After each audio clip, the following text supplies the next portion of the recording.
එයාට බෑ චන්දරස්ත්‍රීන් වලට යන්න. එයාට බෑ දේශපාලනේ කතා කරන්න. එයාට එමයි කියක් නෑ දෙයක් නෑ. ඕන කරන්නේ සාධාරණ ක්‍රමවේදය. සාධාරණ ක්‍රියාපටිපාටිය. ගෝඨාභය රාජපක්ෂ අපේ වියදමෙන් හෙලිකොප්ටරයක තෙල් ගහගෙන නැගලා කොළඹ වටේ රවුමක් යනකොට එයාට උඩින් බලද්දි පේනවා වහල උඩ ටයර් එකක් තියෙනවා. වහල උඩ තව මොකක් හරි එකක් තියෙනවා. වහලේ තාඩු කෑලි ටිකක් තියෙනවා.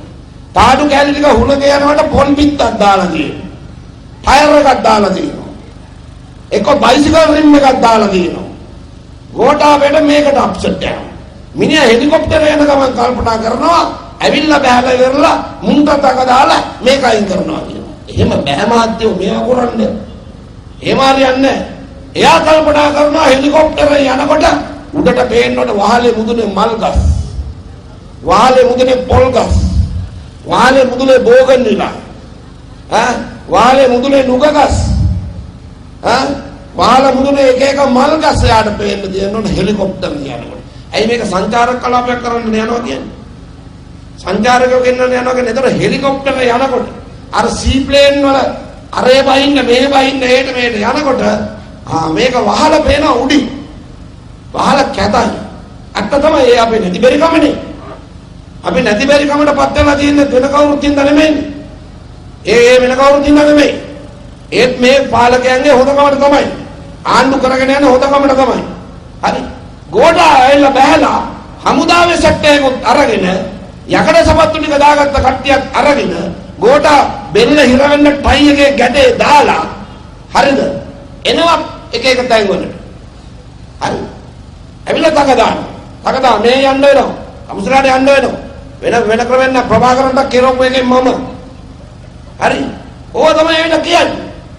ඒක හරියන්නේ නැහැ. ගෝඨාභය රාජපක්ෂ මහත්තයා වැදගත් මහත්තයෙක් නම් මේ රටට ආදරයක් තියෙනවා නම් ජනතාව ගැන කැක්කුමක් තියෙනවා නම් අපි කියනවා නීත්‍යානුකූලව පාර්ලිමේන්තුව හදලා තියෙන අනපනත් වලට අනුව ඒවට ගරු කරලා මේ වැඩේට එන්න මහත්තයෝ අපිත් දෙන්න සපෝට් එකක්.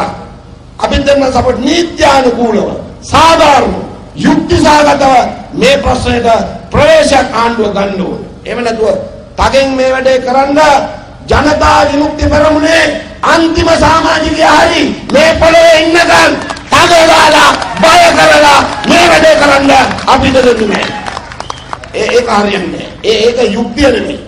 ඒක සාධාරණ නෙමෙයි. බලය තියෙන්නේ කොහෙවත් නෙමෙයි.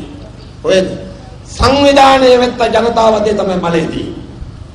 ඔබ සංවිධානය වෙලා නැත්තම් මේකේතර UMP කාර්යය, මේකේතර ශ්‍රී ලංකා කාර්යය, අරකේතර UMP කාර්යය, අරකේතර ශ්‍රී ලංකා කාර්යය, එහා එකේ UMP කාර්යය, ඊළඟ එකේ JP කාර්යය. ඒ වගේ ගාණක් නේ අපිට ඉන්නේ. නේද? අපේ ගාණ ටිකක් අඩුයිනේ. අපේ ගාණ ටිකක් අඩුයි. මතක තියාගන්න අපේ ගාණ අඩු වුණත් අපේ වැඩ හොඳයි. වැඩ යුක්තිය සාධාරණ වෙනුවෙන් අපේ ගාණ අඩු වුණත් අපි යුක්තිය සාධාරණ වෙනුවෙන් අනිත් අය සංවිධානය කරනවා. සංවිධානය කරන්න ඕන. සංවිධානය වීම හැර ඔබට වෙනත් බලයක් නැත. හරි.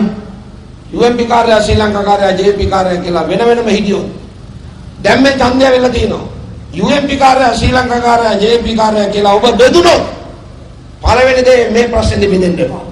කැමති කෙනෙක් කැමති කෙනෙකුට ඡන්ද දෙන්න. අපේ ඒගොල්ලෝ දන්නවා අපිව බයවත් ගන්න බෑ ගෝඨාභය රාජපක්ෂලා.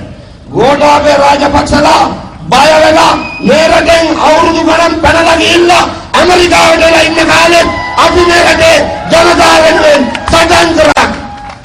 ඔයාලා දන්නවා ගෝඨාභය රාජපක්ෂලා අපි මෙතන පිටිය හැදුවට පස්සේ තමයි ආවේ. අපි මෙතන පිට්ටනිය හැදුවට පස්සේ ආවේ. එතකන් ඇමරිකාවට වෙලා හිටියේ. මේ රටේ අරගල ගියා, යුද්ධ ගියා, කොටින්ද යුද්ධ සටන් ගියා, විද්‍යාව සිද්ධ වුණා. ගෝඨාභය රාජපක්ෂ අවුරුදු ගාණක් ඒක දිහා හැරිලවත් බලන්නේ නැතුව රනිල් වික්‍රමසිංහ මහත්තයා සටන් නිරාම කිව්සුම ගහලා කොටින්දකට පාවා දෙනකොට ගෝඨාභය රාජපක්ෂලා හිටියේ නෑ බේරන්න. මතක තියාගන්න. ඒගොල්ලෝ මෙහෙම ගිහින් ඇමරිකාවට හිටියේ. ඒගොල්ලෝ මතක් කරගන්න ඕන.